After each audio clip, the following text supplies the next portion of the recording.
साराय स्वानुभूत्या चकासति चित्स्वभावाय भावाय सर्वभावान्तरक्षिणे वन्दितु सर्वसिद्धे ध्रुवमचलमणोवमं गतिं पत्ते मोक्षामि समय पाहुड ब्रह्मो सुध केवली भड़िदम। समय सारथी ग्रंथादिराज सर्व विशुद्ध ज्ञान अधिकार पर हम लोग स्वाध्याय कर रहे हैं। वस्तु अनेकांतमयी होने से नित्य अनित्यात्मक है। नित्य का बोल चल रहा था कि सर्वथा एकांतवादी वस्तु के एक अंश को ही जानता हुआ आत्मा का नाश करता है, और अनेकांतवादी,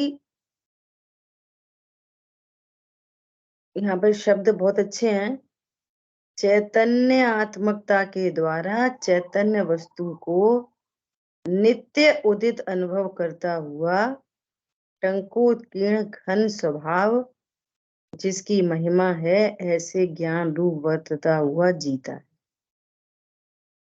देखो भावार्थ में और क्लियर होगा, अपन भावार्थ पढ़ते हैं।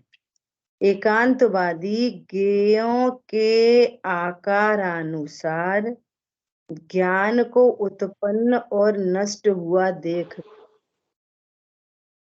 ज्ञेय के आकार बदलते रहते हैं, तो बदलते हुए आकारों को देखकर वे उत्पन्न होते हैं, नष्ट होते हैं।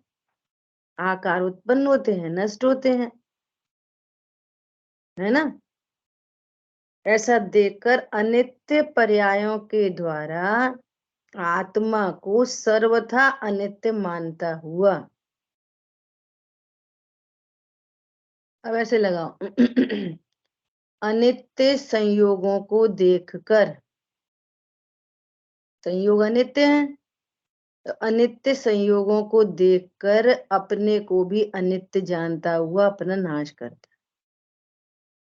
शरीर की अनित्यता को देखकर, शरीर उत्पन्न हुआ तो मैं उत्पन्न हुआ, शरीर का नाश हुआ तो मेरा नाश हुआ।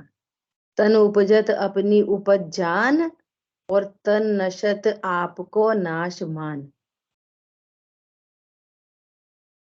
ऐसे ही कषायों को, है ना,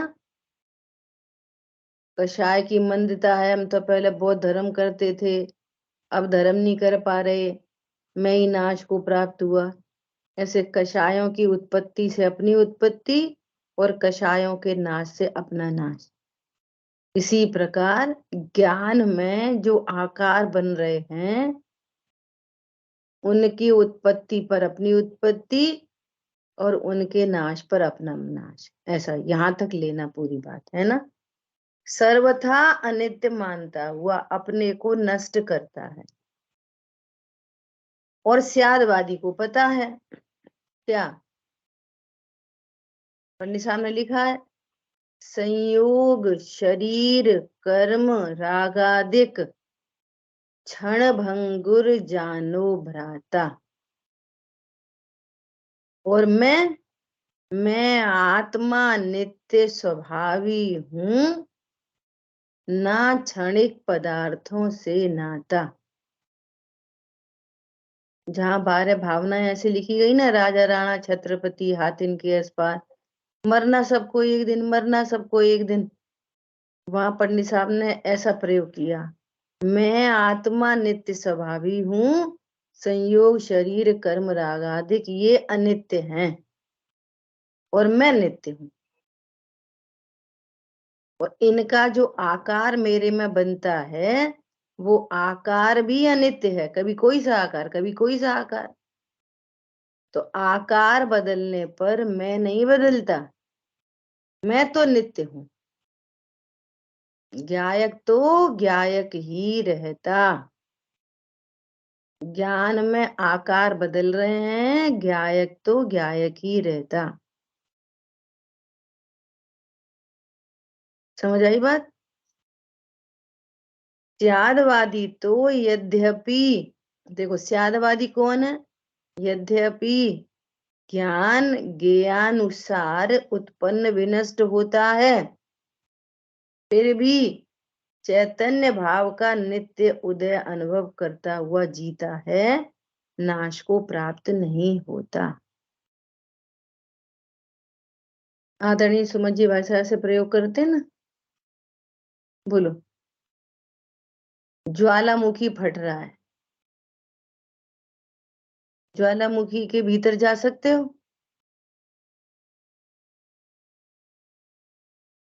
अच्छा, हमने आपको fireproof bulletproof jacket दे दी अब जा सकते हो? बोलो। फायर प्रूफ जैकेट है,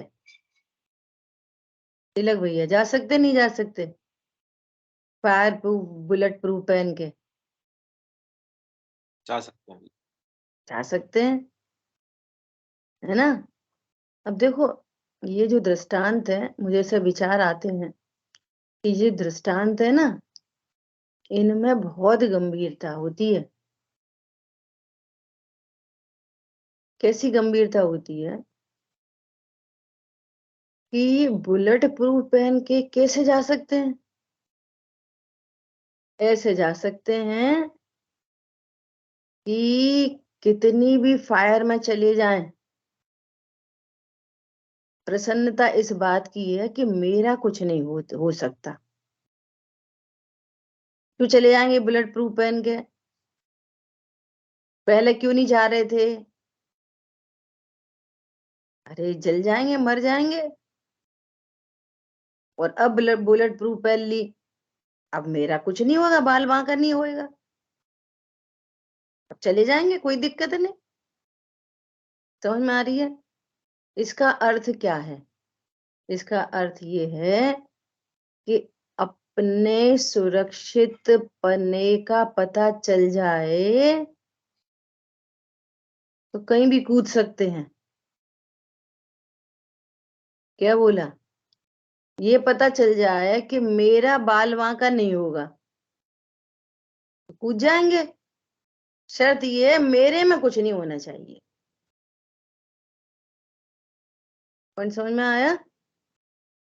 अब इस दृष्टांत को सिद्धांत में घटित करना अनंत पुरुषार्थ है। अपन दृष्टांत तो सुन लेते हैं ऐसे, अब सिद्धांत में ये ज्ञान गे के आकारों से टेंशन में आता था, उनकी उत्पत्ति पर अपना उत्पन्न होना, उनके नाश पर अपना उनका नाश होना। अब ये फायर प्रूफ जैकेट कौन है? ये अनेकांतमय स्वरूप ज्ञान में आना फायर प्रूफ जैकेट है। अनेकांतमय स्वरूप जाना, अरे कोई भी गे बनने दो, गायक तो गायक ही रहता है, मतलब मैं सुरक्षित हूं। फायर प्रूफ जैकेट कौन है सिद्धांत में? दो तरह से है। एक तो अनेकांतात्मक वस्तु जो अनादि अनंत फायर प्रूफ जैकेट पहनी हुई है, एक तो ये समझो अनादि अनंतता, वस्तु सुरक्षित ही है। अब यहाँ मोक्ष मार्ग के एंगल से ये वाली बात ज्ञान में आ जाना कि मैं सदा सुरक्षित हूं। ज्ञायक तो ज्ञायक ही रहता है, चाहे उसमें ज्ञान में कुछ भी झलके। युद्ध का मैदान, विषय भोग, देवशास्त्र गुरु, पत्नी बच्चे दुकान मकान, ज्ञायक तो ज्ञायक ही रहता है, ज्ञायक का कभी कोई बाल बांका कर सकता नहीं। जो घड़ी घड़ी ऐसा लगता है ना मर जाएंगे, उनने हमारे संयोगों को बिगाड़ दिया, फिर हम क्या करेंगे, हमको सो एंड सो ने धमकी दी है, तुम्हें देख लेंगे, तुम्हारे पत्नी बच्चों को देख लेंगे, है ना? अब ये, अब सिद्धि करो किसकी? अपनी।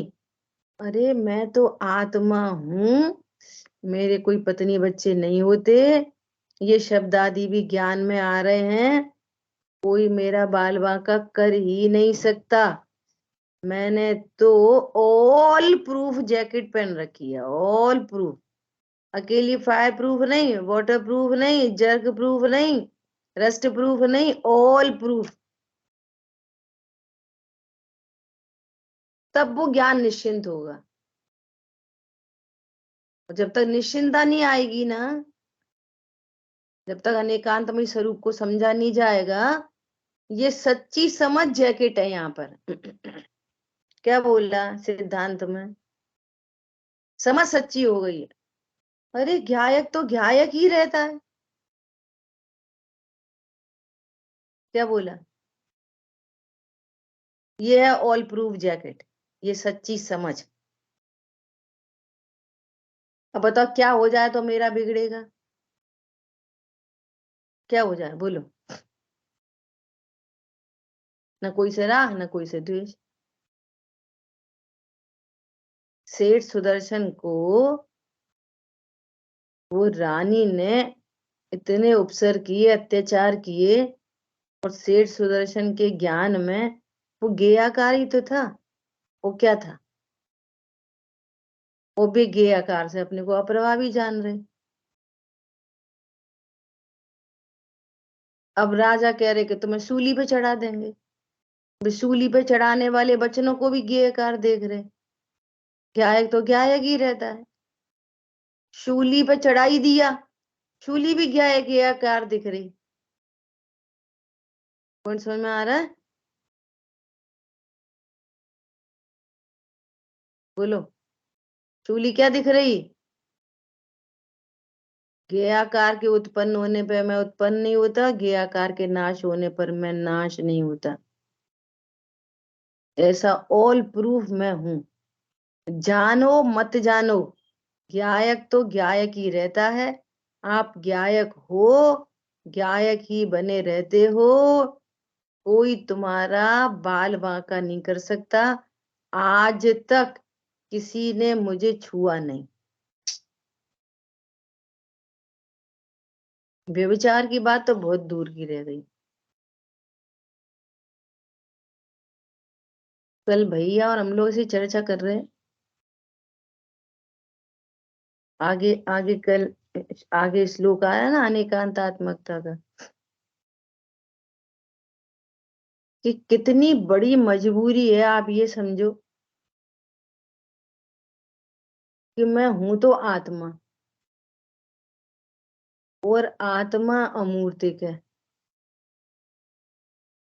और जीवों को अनादि से इंद्रिय ज्ञान है।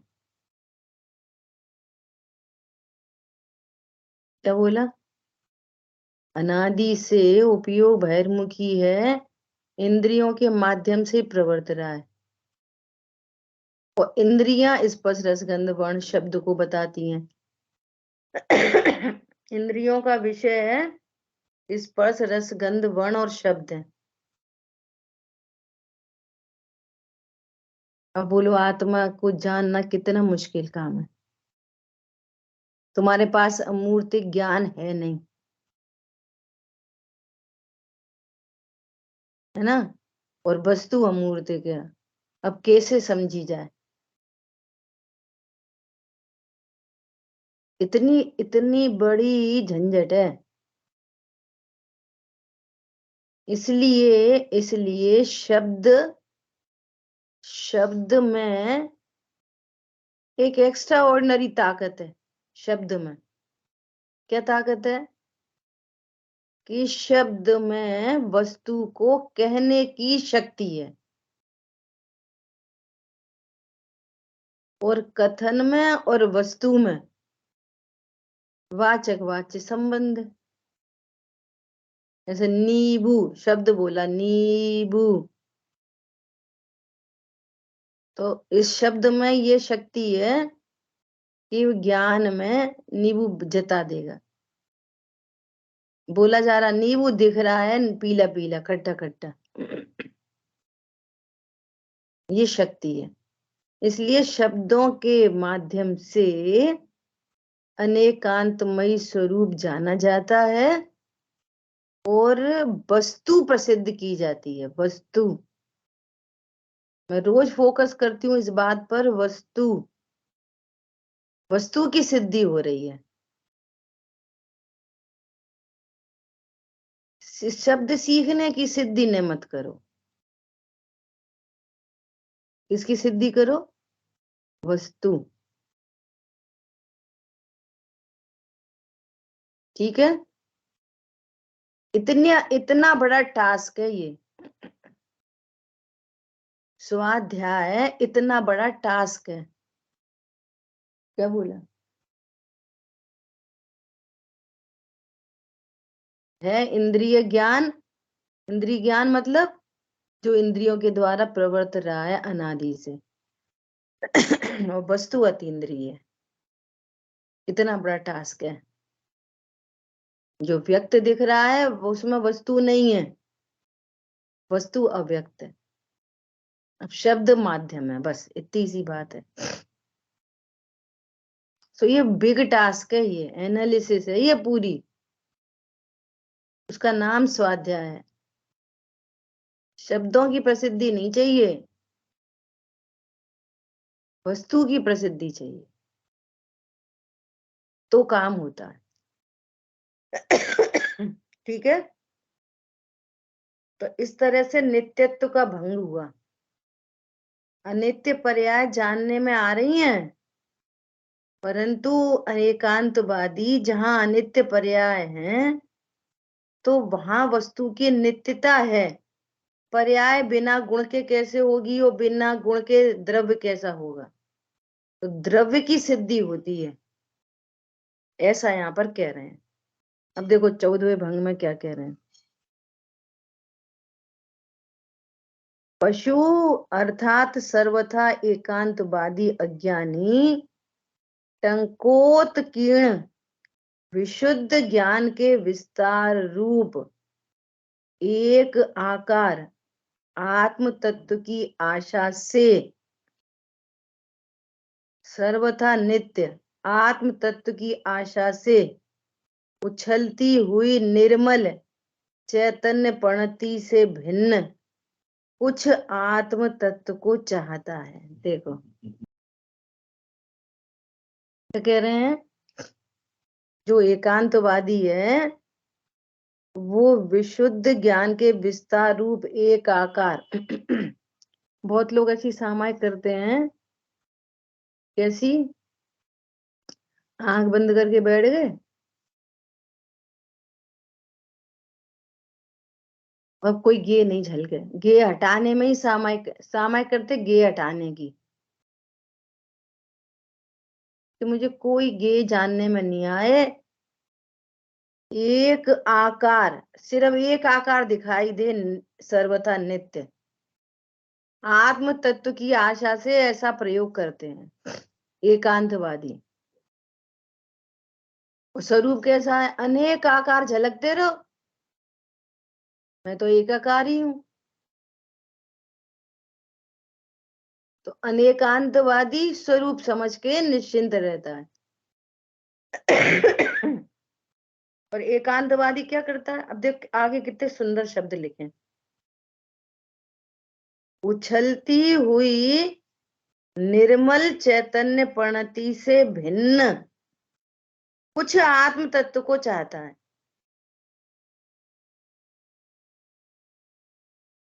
एक व्यक्ति ने अपना 10 ग्राम सोना दिया, किसको? सुनार को। उसने बोला कि इसकी अंगूठी बना दो। मैंने कहा ठीक है।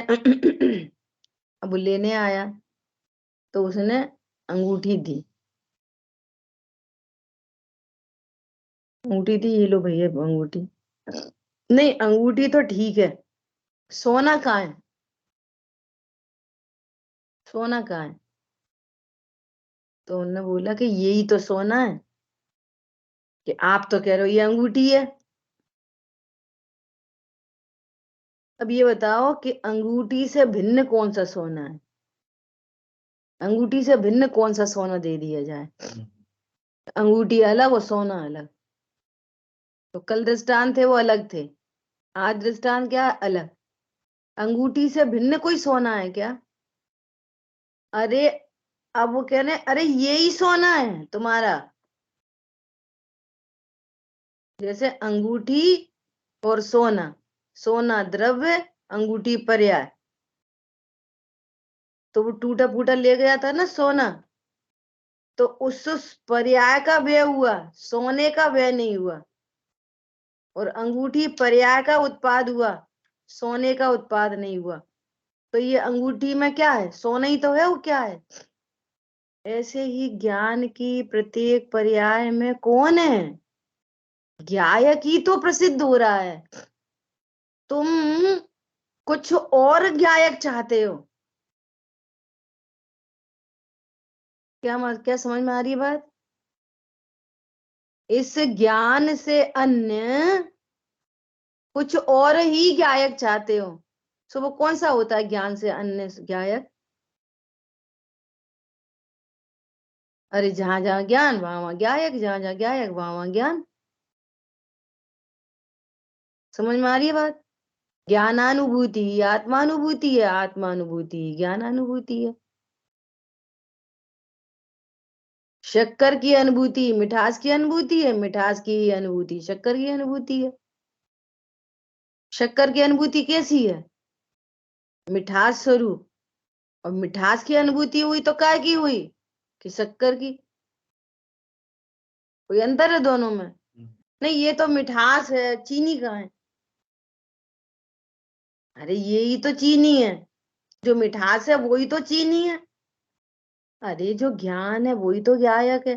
तू ज्ञान से भिन्न कोई और ज्ञायक चाहता है, कुछ और है ज्ञायक। नहीं, वो ज्ञान तो ठीक है। पॉइंट पकड़ में आया? ऐसा एकांतवादी ऐसा कल्पना लोक में जीता रहता है। वो अनेकांतवादी क्या समझता है? स्यादवादी तो चैतन्य वस्तु की वृत्ति, चैतन्य वस्तु, वस्तु चैतन्य नामक वस्तु, उसकी वृत्ति, वृत्ति मतलब पर्याय, परिणमन, प्रणति के पर्याय के क्रम द्वारा, वे तो क्रम से उत्पन्न हो रही हैं पर्याय, उसकी नित्य अनित्यता का अनुभव करता हुआ, वे पर्याय तो अनित्य ही होती हैं, तो उनकी अनित्यता का अनुभव करता हुआ नित्य ऐसे ज्ञान को अनित्यता से व्याप्त होने पर भी उज्जवल निर्मल मानता है, अनुभव करता है। अनित्य पर्यायों को देखकर भी यहाँ पर नित्य वस्तु है, अनेकांतात्मक वस्तु है, वो नित्य नित्यात्मक है। अनित्य पर्यायों को देखकर भी नित्यता का ही अनुभव करता है। इससे अलग कोई नित्यता नहीं है, इससे अलग। और क्या देखो कितने सुंदर शब्द हैं। ऐसे नित्य, ऐसे ज्ञान को, नित्य ज्ञान को नित्य ध्रुव को अनित्य पर्यायों से व्याप्त होने पर भी, वो सोना अंगूठी में व्याप्त होने पर भी सोने को सोना, 10 तोले सोना शुद्ध सुरक्षित मानता है। अंगूठी में क्या दिख रहा है? सोना।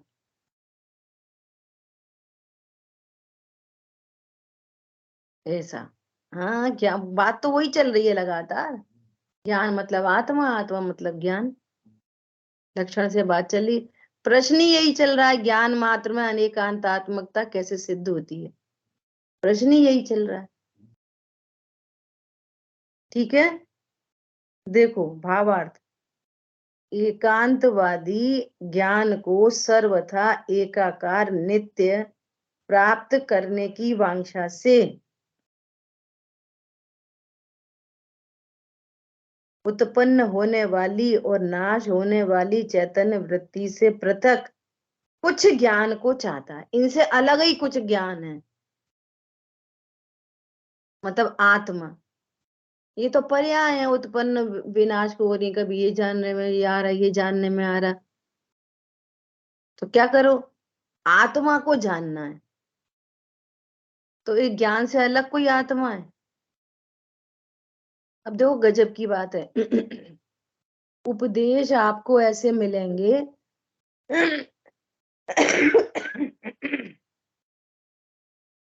पर लक्ष्य छोड़ो, पर लक्ष्य छोड़ो, स्वलक्ष्य करो, ऐसे उपदेश मिलेंगे। क्या पर कोई जानने जानने में लगे रहते हो, स्व को जानो, ये सब उपदेश है। पर को जानने के काल में भी ज्ञायक हूं, स्व के जानने के काल में भी ज्ञायक हूं। पर कोई जानता रहे तो भी ज्ञायक हूं, और स्व को जानता रहे तो भी ज्ञायक हूं। और स्व पर प्रकाशन कोई अलग अलग काल में नहीं है, एक ही काल में है। पर को जानना हो रहा है मतलब मैं ज्ञान हूं मतलब ज्ञायक हूं।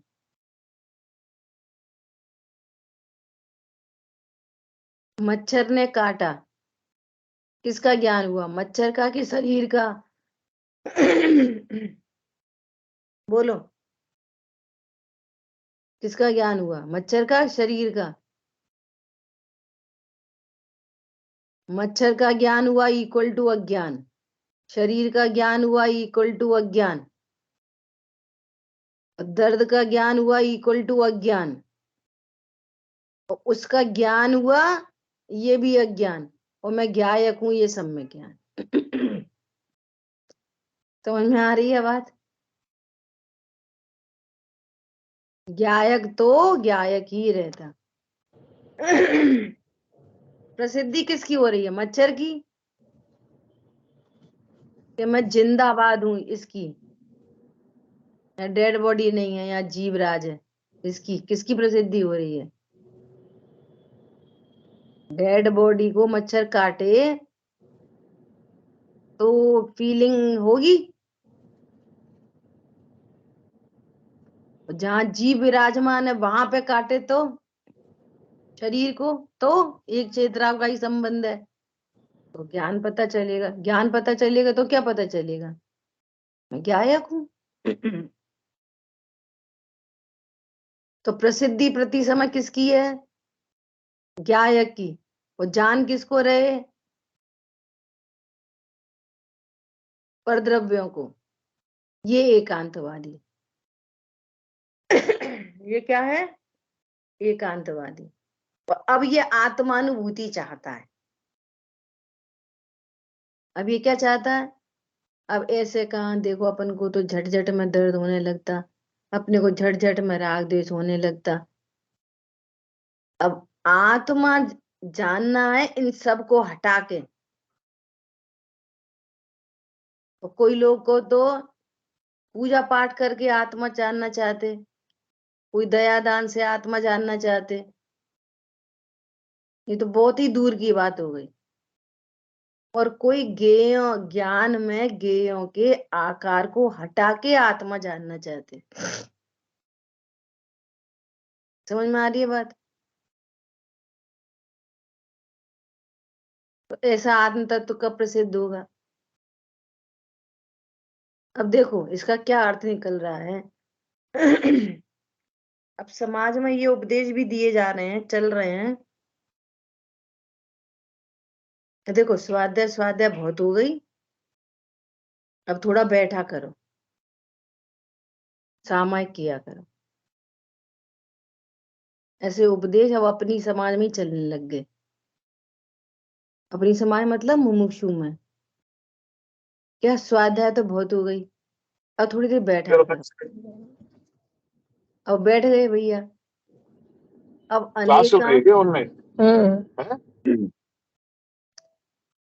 अब अनेकांतमय वस्तु स्वरूप तो पता नहीं है।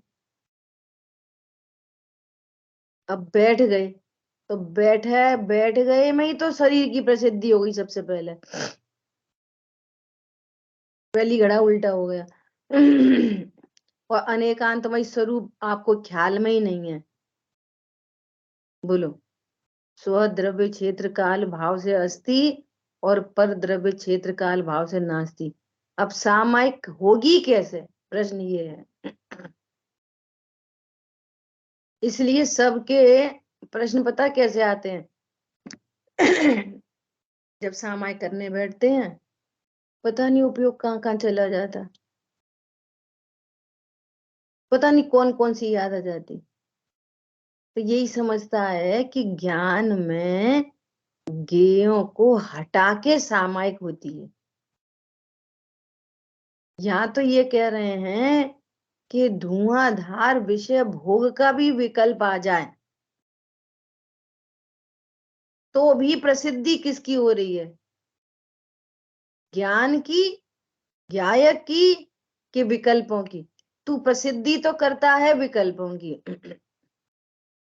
और विकल्पों को हटाकर ज्ञायक की अनुभूति चाहते हैं। तो ऐसी अनुभूति कब होगी? समझ में आ रही है बात? ऐसी अनुभूति कहाँ से आएगी? ऐसा कोई दर्पण है जिसमें कोई प्रतिबिंब नहीं बने, अकेले हम ही हम दिखे बस? दुनिया में ऐसा कोई है दर्पण? हम ही हम दिखे बस।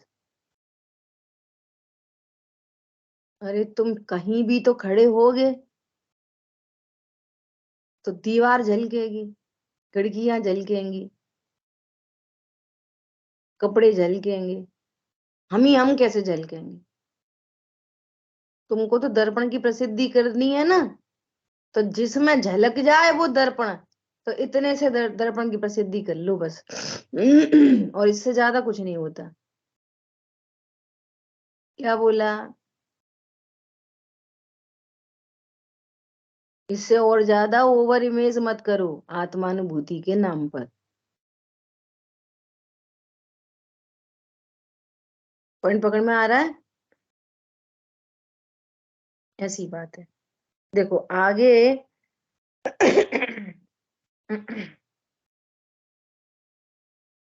अभी भावार्थ नहीं पढ़ा ना?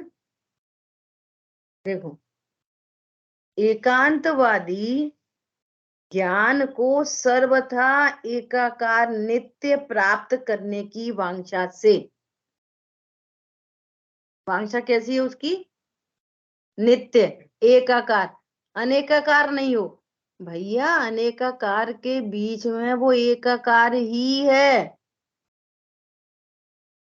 देखना पड़ेगा है। ज्ञान अनेकाकार हुआ ही नहीं है। पानी में चंद्रमा, सितारे, कालापन, उल्लू, मक्खी, मच्छर है ही नहीं है। और आकार के नाम पर भी कुछ नहीं है, पानी पानी है। वो एकाकार ही है। ये उसका स्वरूप है कि वो अनेकाकार दिखता है तो भी एकाकार रहता है। ये स्वरूप है ये। तो आपको क्या करना है? जैकेट पहननी है, फायर प्रूफ। स्वरूप समझना है बस, कि अनेकाकार होने पर भी मैं एकाकार हूं, बस सुनिश्चिंत हो गया। ऐसा एकांतवादी ज्ञान को सर्वथा एकाकार नित्य प्राप्त करने की वांछा से, ऐसी आत्मा कहां से प्राप्त होगी? दृष्टांत दिया अभी। ऐसा दर्पण कहां से मिलेगा? होता है कि नहीं होता? ऐसा दीपक कहीं पे मिलता है जो सिर्फ अपने को प्रकाशित करे? ऐसा दीपक है पूरे विश्व में कहीं पे जो सिर्फ अपने को प्रकाशित करे, पर नहीं प्रकाशित हो उसमें? तो ऐसा दीपक लाएंगे ही काहे को?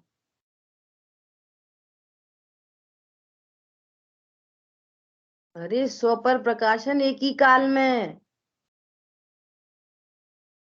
ऐसा या ज्ञानी या तो ये बोलेगा मुझे पर ही पर दिख रहा है, दीपक कहाँ है? और एक ऐसा बोलेगा कि दीपक दिखे और कोई दूसरा ना दिखे। तो दोनों तरफ से नाश करता है। और दीपक के स्वरूप को जानने वाला, अरे जहां पर प्रकाशित हो रहे हैं वहां नियम से प्रकाशमान वस्तु है, नियम से प्रकाशमान वस्तु है। एक कमरे में 100 साल का अंधेरा था,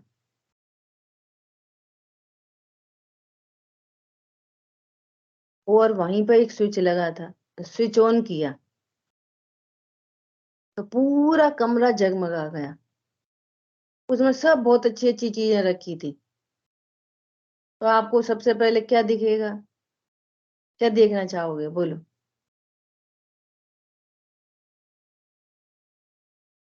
अनम्यूट करके बोलो। 100 साल का अंधेरा कमरा, और उसमें स्विच ऑन किया तो पूरी वस्तु है, वहां पर भगवान की प्रतिमा भी थी, सोना चांदी जेवर भी था, जिनवाणी भी थी, बेड भी था, रत्नों से जड़ा सोफा था, पेन पेंसिल भी थी, डायरी भी थी, सब चीजें थी। बोलो क्या देखना पसंद करोगे आप सबसे पहले। प्रकाशमान वस्तु। बोलो क्या दिखा। सब चीज एक साथ ही दिखेंगी। सब चीजें दिखेंगी, सब चीजें दिखेंगी, ये प्रकाश दिखेगा। प्रकाश दिखेगा। अच्छा, प्रकाश दिखेगा कि वस्तु दिखेगी, प्रकाशमान वस्तु दिखेगी। प्रकाश किधर से आया, प्रकाश वस्तु दिखेगी। प्रकाशमान अब अब जो चीजों को प्रसिद्ध करेंगे सिद्धांत में, वे अज्ञानी। और जो प्रकाश को भी प्रसिद्ध करें और प्रकाशमान वस्तु पर नहीं जाए तो भी अज्ञानी। अरे आत्मा जानने में आ रही है प्रति समय, ज्ञान की प्रतिपल उठे तरंग, झांकता उसमें आत्म राम। और अज्ञानी क्या करता है, उसको भी ज्ञान की प्रतिपल उठे तरंग, उसको भी एक तरंग उठती है प्रतिपल ज्ञान की, और झांकते उसमें गे अनंत। ये अज्ञानी का काम है। और गे अनंत झांकते हैं तो ये गे अच्छा, ये गे बुरा, ये गे अच्छा, ये गे बुरा, ये अच्छा, ये बुरा, ये अच्छा बुरा। 24 घंटे राग देश को प्राप्त होता है फालतू में ही। है ज्ञायक, है ज्ञायक। ये फालतू के राग देश हो रहे हैं और व्यर्थ में ही संसार परिभ्रमण है। फिर कर्म बंध रहे हैं, फिर खून निकला फिर पट्टी बनेगी। पहले खून निकला फिर पहले दवाई लगेगी, फिर रुई लगेगी, फिर पट्टी बंधेगी। ऐसे द्रव्य कर्म, भाव कर्म, नो कर्म सब मिल गए, फिर डॉक्टर और हॉस्पिटल, ऐसे संयोग। खून क्यों निकला, सावधानी से नहीं गए। राग क्यों हो रहा है, सावधानी नहीं है अपने स्वभाव की। मेरा कैसा सुंदर स्वरूप है। अब वो जो दृष्टांत दिया ना कि सामाय करने बैठते हैं,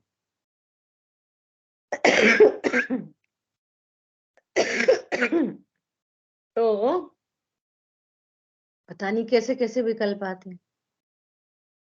तो पता मैंने खुद कैसे आंसर सुने हैं खुद से। अब वो ही गे दिखेंगे जाकी रुचि होए, रुचि तो है ही अनादिकाल की। तो स्वरूप बताना है कि उसको यही पक्का करवाना है कि तुम्हें रुचि है बाहर की, तो अब सम्यक दृष्टि हो जाएगा ये वाली बात सुन के। बेचारा और पहले से ही गलती हो रही थी, थप्पड़ और लगा दिए उसमें 2। सही बात है, मैं जाने काय की रुचि, पता नहीं काय की रुचि। सही बात है, हम सम्यक दृष्टि पता नहीं कैसे होंगे। कि ये बताओ कि वो तो ज्ञेय आकार है, तू अभी भी ज्ञान स्वभाव है। आने देना जो विकल्प आ रहे हैं, जो झलक रहा है, तो तेरा ज्ञान प्रसिद्ध हो रहा है। ये बताना चाहिए कि ये कहना चाहिए जाने तुम्हें काय की रुचि। अब सम्यक दृष्टि हो जाएगा वो। दूसरा, कैसे कैसे परिणाम आते, तुम्हारा मन बहुत काला है, सो तुम्हें आग बंद करो, आग बंद करो, क्या दिख रहा? हाँ, कछु नहीं दिख रहा, काला काला अंधेरा। तुम्हारा मन बहुत काला है, सो तुम्हें काला काला अंधेरा दिख रहा। ये मैंने सुने हैं लिटरली ऐसे आंसर लोगों से, मेरे लिए नहीं बोला, कोई और के लिए बोला ऐसा। अभी सम्यक दृष्टि हो जाएगा ये वाली बात सुन के। तीसरा सुनो, जब सामायिक करने बैठते हैं ना तो उपयोग बहुत शांत होता है। तो तुम्हें जो गे शोर के काल में भी नहीं जानने में आ रहे थे, वे गे अभी भी जानने में आते हैं। इसलिए कोई दिक्कत नहीं है। तो उदाहरण कैसा कि जैसे घड़ी है ना, घड़ी, तो ये दिन भर टिक टिक टिक टिक करती है कि नहीं दिन भर? तो दिन भर सुनाई देती है टिक टिक उसकी। वो जैसे रात में लेटे फिर तब सुनाई देती है। तो दिन में आवाज होती है कि नहीं वो वाली जो रात में सुनाई दे रही है टिक टिक, वो दिन में भी है कि नहीं? है ना? पर सुनाई नहीं दे रही, क्यों? जब तुम्हारा मन बहुत चंचल होता है तब भी वे विकल्प होते हैं। जब मन थोड़ा सा शांत होता है ना, तो वे जो जो अब तक जानने में नहीं आ रहे थे वे भी जानने में आते हैं। सो तुम्हें ऐसे विकल्प तो 24 घंटे रहते हैं, वो तो अब जानने में आ गए सामायिक के काल में। समझ में आ गई बात? अब आत्मा जानने में आ जाएगी। तो अब आत्मा कैसे जानने में आएगी? बोलो। यहाँ आचार्य भगवान कह रहे हैं, क्या कह रहे हैं कि नित्य प्राप्त करने की वांछा से उत्पन्न होने वाली और नाश होने वाली चैतन्य प्रणति से पृथक कुछ ज्ञान को चाहता है। और स्यादवादी परिणाम के अतिरिक्त कोई पृथक परिणामी तो होता ही नहीं। परिणाम से पृथक कोई परिणामी होता है क्या? पर्याय से पृथक कोई द्रव्य होता है क्या? अंगूठी से पृथक कोई सोना होता है क्या? अरे तुझे पर्याय जानने में आ रही है, द्रव्य जानने में आ गया।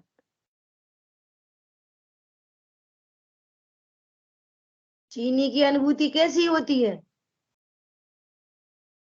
और सुनो ध्यान से, और सुनो ध्यान से, चीनी की अनुभूति होती ही नहीं है। थोड़ी खतरनाक बात है। चीनी की अनुभूति होती ही नहीं है किसी को, अकेले केवली परमात्मा को होती है बस। जितनों को भी अनुभूति होती है मिठास की होती है, चीनी की अनुभूति किसी को नहीं होती। समझ में आ रही है? ये स्यादवाद है।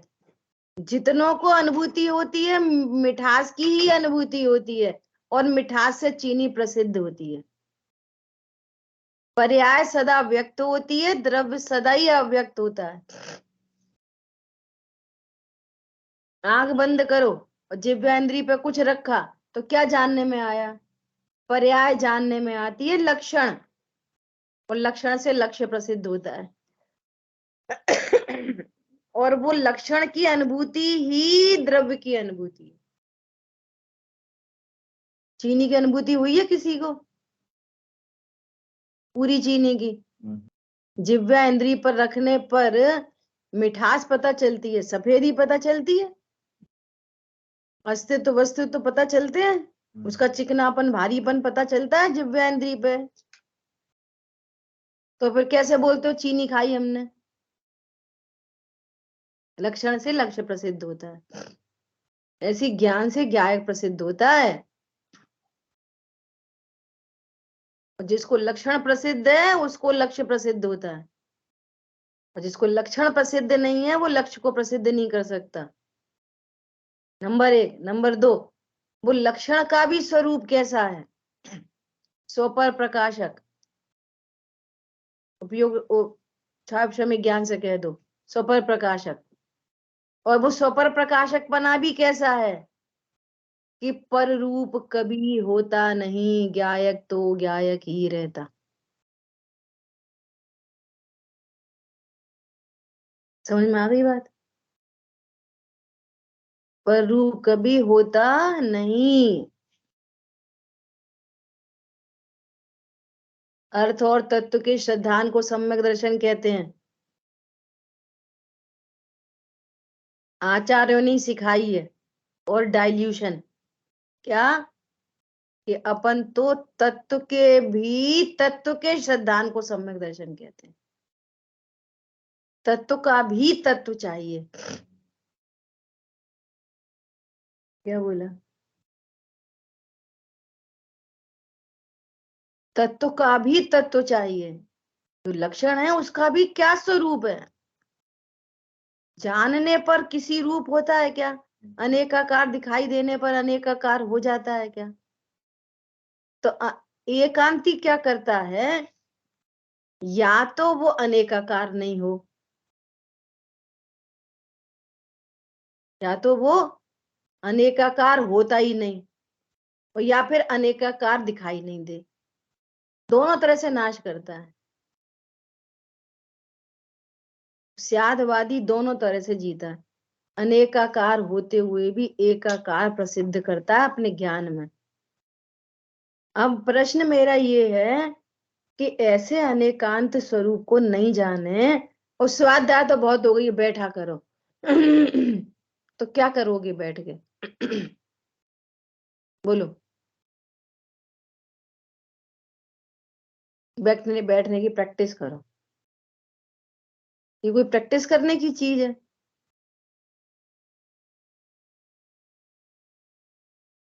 बोलो।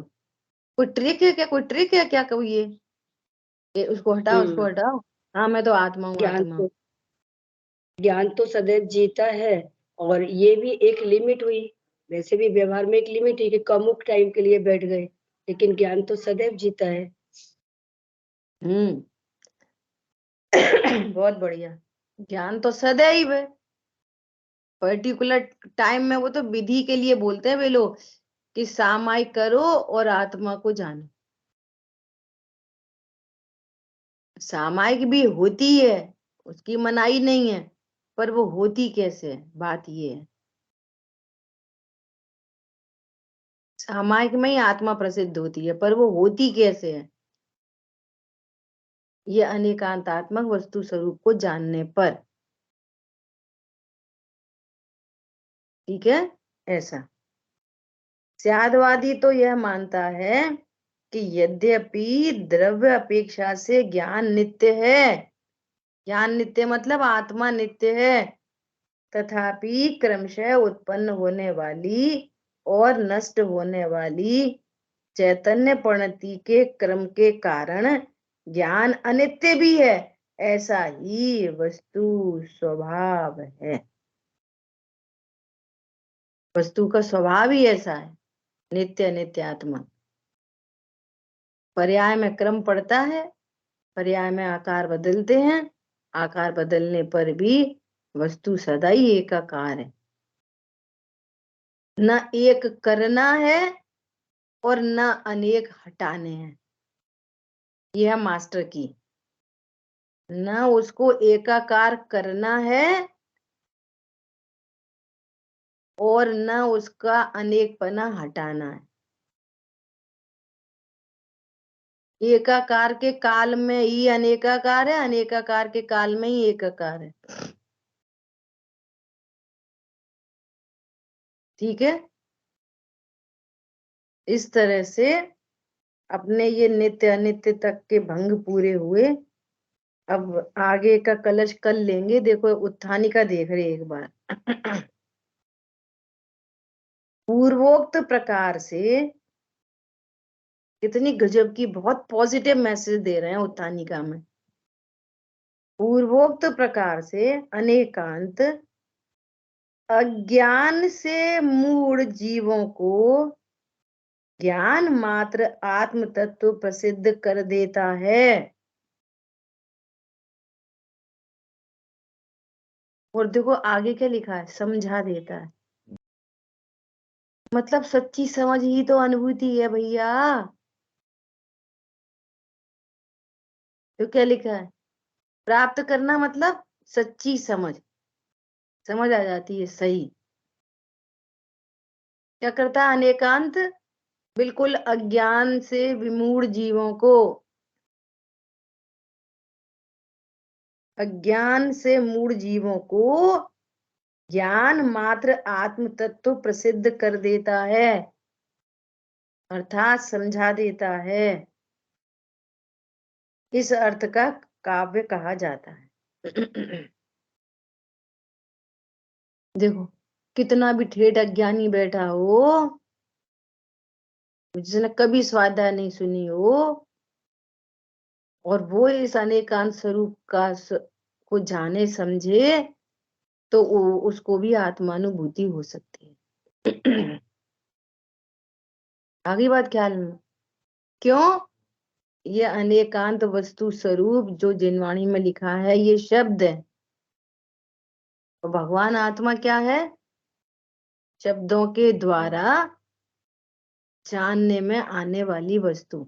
क्योंकि शब्दों में और आत्मा में वाचक वाच्य संबंध है, द्योत्य द्योतक संबंध है, संबंध ही है। नींबू बोलने पर मुंह में पानी आ जाता है, ये भाव वासना, ऐसे भाव वासन होता है। ठीक है, शेष चर्चा आगे करें। जिनवाणी के ज्ञान से सूझे लोकालो, तो वाणी मस्तक नमो सदा दे तुम। बोलिए द्वाशांगमयी जिनवाणी माता की जय। जय जिनेंद्र सभी को। जय जिनेंद्र। जय जिनेंद्र सभी को। सभी को जय जिनेंद्र।